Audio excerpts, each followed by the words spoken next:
Caution! This is an M-rated game, so the Magical Chicken insists that viewer discretion is advised.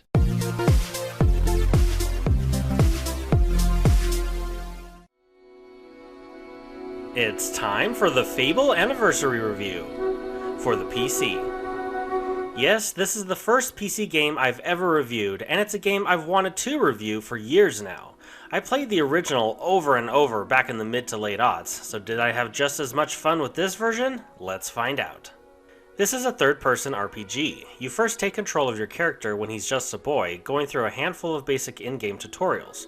Your home is suddenly raided by bandits, and to save your skin, a mysterious man named Maze teleports you from the mayhem to the Guild of Heroes. Here, you grow up learning different fighting styles and master the art of will, which allows you to cast spells using mana. After you reach a certain age, you graduate from the guild and are now free to explore the land of Albion, taking on quests that will increase your alignment towards good or evil. Welcome to the world of Fable, where the paths are linear and loading screens are common. Now for all you youngins out there! This type of game was common back in the early 2000s. It isn't like today where every other game is open world and loading screens are only present when reviving from death or fast traveling. Now, there's nothing technically wrong with Fable's style, but if you're accustomed to modern games, playing this might feel dated. This is the original Fable that released back in 2004, but with several updates, such as an HD graphics overhaul, quality of life upgrades such as faster loading times, and other goodies like a new heroic mode, which ups the difficulty if you want a more challenging experience. Also, the Lost Chapters expansion comes bundled with this version, which adds to the main story, gives you more quests, and even introduces 2 new spells. A big draw to the original Fable, that of course is a part of this version, is the alignment meter for your hero. As mentioned before, you're able to take on quests that can increase your good or evil points depending on what type of hero you want to become. Like in this example, you can choose to protect or attack a farm, with each one offering slightly different rewards upon completion. Whichever one you choose, you can try to gain bonus rewards by boasting about specific quest strategies, like not getting hurt during the mission. Completing the main mission and any boast will increase how well renowned you are, which can in turn change how NPCs interact with you.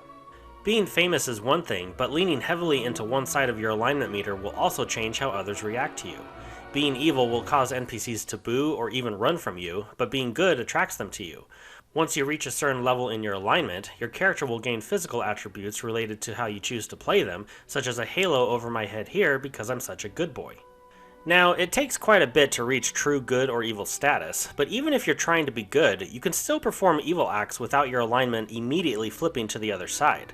Some events actually force you to be evil if you want whatever reward is at the end. Like here, I'm trying to enter through this door, but to do so, it wants me to perform an act of great evil. Well, I'm pretty sure the devs intended me to murder an NPC in front of the door, but you can get it to open if you just eat a bunch of baby chicks all at once.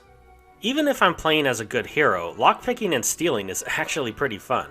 Some of these vendor prices are crazy, and sometimes it's just easier to take what you want. Be careful though, as if you're caught, you'll be expected to pay a fine, and if you choose not to, the guards will try to take your life as payment. The alignment mechanic is a really cool idea, but honestly, trying to have an evil character is much more difficult than a good one, since many of the main quests lead you down paths that nearly force you to be good. Like here, I'm in this arena where I have to defeat all enemy waves. Well, one of the waves just happens to be bandits, and I can't not kill them to progress, and each one I kill ends up giving me good points. This doesn't cripple my gameplay on this file, but if I was trying to be an evil hero, which sounds oxymoronic, this instance would hurt my character's alignment. Sure, if I wanted to gain a bunch of evil points, I could go around killing off all the NPCs I encounter, but the fact that the main questline gives me very few choices to actually be evil just makes me wish more thought and development went into the game to balance it out more for the player. Now, I'll choose to play a good character 4 out of 5 playthroughs, but more moral alignment options would have been nice. It wasn't often, but there were a few places where interacting a certain way would give me evil points, even if it didn't make sense to do so. Like here, this is my bed after becoming the mayor of a town, but when I search through it and take a silver key I find, I gain 5 evil points. Bruh, this is my bed in my room in my house. I mean, it's only 5 evil points, but still. I've played Fable numerous times, and I quickly found out that the combat difficulty drastically depends on which spells you have. Sure, you could go around swinging your sword all day long, or maybe you want to be a skilled sharpshooter, but the arcane arts are where you'll discover true power. Casting lightning at your foes is fun and all, but once you acquire Physical Shield and Divine Fury, or its counterpart Infernal Wrath, you'll quickly notice that you're quite overpowered, even when the spells are at a low level. I'm kind of on the fence with this. Sure, it's awesome to be able to overwhelm your foes and there's nothing they can do, but at the same time, the game becomes too easy, and there's not much reason to invest in the other spells. If you have enough self-control to not purchase these spells, then the game is played pretty much how it was intended. But it's just so fun to do this over and over. As long as you have enough mana, nothing can really stop you. The experience you gain is based on 3 factors. 1, the type of enemy, 2, your combat multiplier, and 3, how you defeated an enemy. Low-level opponents will of course yield a low amount of XP compared to more difficult foes, but as you attack, a counter near the top left of the screen will begin to tick up for every successful landed hit. The XP you gain from an enemy can vastly increase based on your multiplier, so you'll always want to block and dodge attacks as getting hit will lower your multiplier, unless you have Physical Shield active. Lastly, in addition to general experience, you'll also gain Strength, Skill, or Will XP whenever you defeat an enemy with one of the 3 combative techniques. This is another reason why the game can become too easy. You level up too fast. Sure, it can take hundreds of thousands of XP to max out your stats, but I was able to max everything I wanted at about 50 to 60% through the game. After that, there really wasn't anything else I was interested in leveling up. This can be especially true if you're just trying to stick to one gameplay style, such as only strength, skill, or will. I can almost guarantee you will max out everything you want after only playing a third of the way through if you try to play like this. Having a rounded out character is more fun in my opinion anyway, but the point is, gaining XP isn't difficult, and I feel the game is too generous with it. As said in the beginning, the game's graphics have been given an HD upgrade. All the textures, lighting, and shading look much better than I remember. Even some of the animations, like the mouth movements on characters, look especially improved, and turning up the graphics to their highest settings makes everything look better. Unfortunately, the character models are still kind of ugly. I mean, I'm no artist, but their faces just look off. It was also odd to see water have no reaction to when you walked around in it.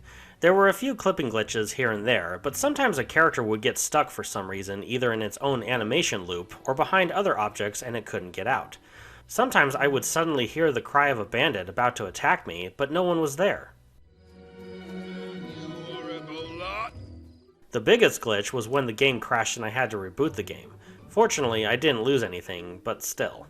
I played with the keyboard and mouse controls, but you're also able to use a controller if you'd like. The way I played was fine, but I wish there had been an option to adjust the mouse sensitivity for moving the camera. I tried turning down the sensitivity in Windows, but it didn't reflect a difference in the game. Other than being a hero and going on quests, there are other things you can do, such as play games in the local tavern, fishing for sometimes more than fish, or even courting someone to eventually marry. There are a few boss battles thrown in, but honestly, they were more time-consuming than difficult, even if you didn't cheese them with Divine Fury. I will say that the final boss is a huge disappointment, because again, if you know how to stack your spells to your advantage, taking out the final boss is super easy, barely an inconvenience. Overall though, this version of Fable is the one to play if you've never experienced it before. An HD touch-up, faster loading times, and it comes with the expansion pack. The music is quite catchy and highly nostalgic, and although there are certain changes I wish would have been ironed out, it's by no means a bad game. Just don't go into it with an expectation of the fundamentals of today's games, otherwise you might be quite annoyed with it. It's not a super long game either, so if you can get it on deal, I would go ahead and pick it up. This game gets a 4 out of 5 with the title of Awesome.